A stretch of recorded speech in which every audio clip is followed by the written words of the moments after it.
আশরাফ আলী থানভী রহমাতুল্লাহর নাম শুনছেন আপনারা?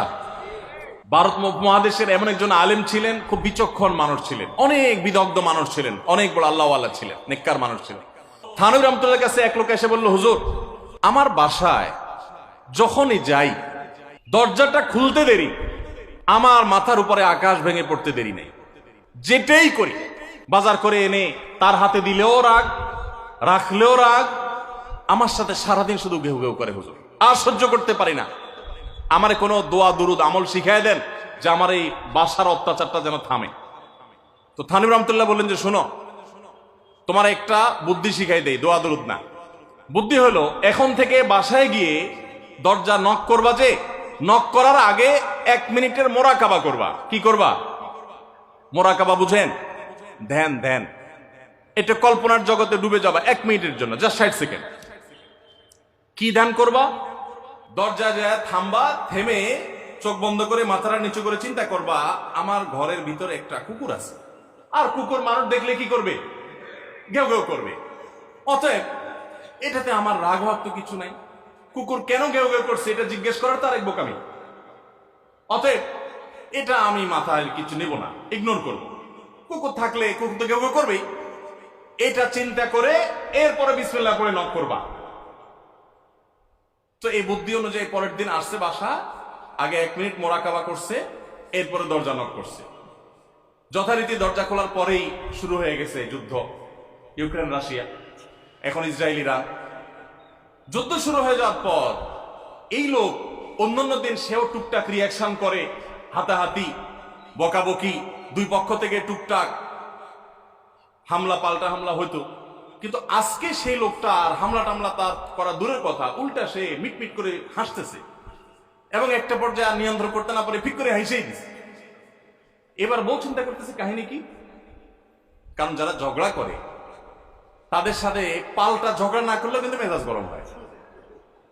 কদিন আগে শুনছেন না পত্রিকা যে এক মহিলা স্বামীর ডিভোর্স দিছে, কেন? কারণ স্বামী ঝগড়া করে না।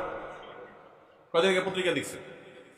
এই মহিলা যখন দেখছে স্বামী হাইসা দিছে, সে এবার ঝগড়া করে থামায় বলতেছে, ঠান্ডা মাথা বলছে, কাহিনী কি বলতো, তুমি হাসতেছো কেন? বল না না কিছু না কিছু না। সে তো বলবে না। স্বামী মনে করছে হয়তো অন্য কোনো কাহিনী আছে, কোনোভাবে উদ্ধার করতে পারে না। পরের দিন আবার সেম কাহিনী, আবারও হেসে দিচ্ছে। মহিলা চিন্তা করছে ব্যাপার কি, বলে না আজকে তো তোমার একদিন কি আমার একদিন, বলতেই হবে তোমার। কেন তুমি হাসতেছো? আমার ঝগড়ার বিনিময়ে তুমি ঝগড়া না করে হাসতেছো, অপমান করতেছো। আমার ঝগড়া কোনো দাম নাই? আমি কি কথা বলতেছি না, এগুলো কোনো মূল্য নাই? যখন চেতে যাচ্ছে এবার বলতেছে, শোনো, তুমি যেহেতু জোরই করতেছো, তাইলে আমি বলি, আমি গেছি এক হুজুরের কাছে, হুজুর আমার এই বুদ্ধি শিখাই দিছে, আমি সেই বুদ্ধি অনুযায়ী চিন্তা করি। এখন আমি চোখের সামনে যখন চিন্তা করি যে কুকুর গেউ করতেছে, আমার হাসি আসে। ও চিন্তা করে, কি বললা তুমি? তাহলে তুমি এই মনে করো আমারে? এবার থেকে বেচারে ঝগড়া করার আগেই তার থেমে যায়, চিন্তা করে হায় হায়, আমি ঝগড়া করলে তো সে মনে মনে আমার ওইটা চিন্তা করবে। বুঝতে পারছেন? দাম্পত্য জীবনে একটু বুদ্ধিশুদ্ধি করে না চললে, শুধুমাত্র সোজা হয়ে দোয়া দুরুদ পড়বেন আর সব সোজা হয়ে যাবে, শুয়ের মধ্যে এত সোজা না। একটু বুদ্ধিশুদ্ধি খাটায় চলতে হয় এবং সবর করতে হয়। এই যে ভদ্রলোক যদি সবর না করতেন, তাহলে মারামারি কাটাকাটি করে কখনো সমাধান হয় না। স্বামী স্ত্রী উভয়কেই আমরা এই যে ঘটনা বলেছি, এই ঘটনার মাধ্যমে কাউকে ছোট করা উদ্দেশ্য না, জাস্ট বোঝানো উদ্দেশ্য। এটা বিপরীত দিক থেকেও হতে পারে যে আমরা সবর করতে হবে দাম্পত্য জীবনে। তাহলে আগে থেকে, যদি এই ঘটনা বলার উদ্দেশ্য হলো যে এই ভদ্রলোক আগে থেকে যখন অপেক্ষা করছেন যে হ্যাঁ অনাকাঙ্ক্ষিত কিছু হতেই পারে, তখন এটার জন্য প্রস্তুত থাকার কারণে আর তার ঝামেলা বাড়ে নাই, বরং কমছে। এখন আপনি যদি আগে থেকে প্রস্তুত থাকেন, দাম্পত্য জীবন টুকটাক সমস্যা হবেই, দুই ঘরে দুইজন মানুষ একসাথে হয়েছি, বহু কিছুতে গরমিল হবে। অতএব আমরা সবর করব, ধৈর্য ধারণ করব, ভালো দিনগুলো দেখব। প্রিয় নবী সাল্লাল্লাহু আলাইহি সাল্লাম বলেছেন, তুমি তোমার স্ত্রীর কোনো কিছু দেখে যদি রাগান্বিত হও, তুমি তোমার স্বামীর কিছু দেখে যদি মেজাজ গরম হয়, তো মনে রাখবা তার অনেক গুণ আছে যেটা দেখলে তোমার ভালো লাগা কাজ করবে। কারণ একটা মানুষ এমন নাই পৃথিবীতে যার সব গুণ খারাপ, একটা গুণও ভালো নাই। একজন আস্ত ডাকাতও যদি হয়, আস্ত পাপিষ্ট মানুষও যদি হয়, খারাপ মানুষও যদি হয়, তার ভিতরও কোনো না কোনো ভালো গুণ অবশ্যই আছে। তোমার স্ত্রী, তোমার স্বামীর মধ্যে কোনো না কোনো ভালো গুণ আছে। তুমি সেই গুণটা খুঁজে বের করো এবং সেটাকে কল্পনা করো, তাহলে তোমার মধ্যে তৃপ্তি আসবে, সমৃদ্ধি আসবে, ভালো লাগা কাজ করবে। এজন্য ভাইরা, দাম্পত্য জীবনের সুখ শান্তির জন্য সবর এবং শকর।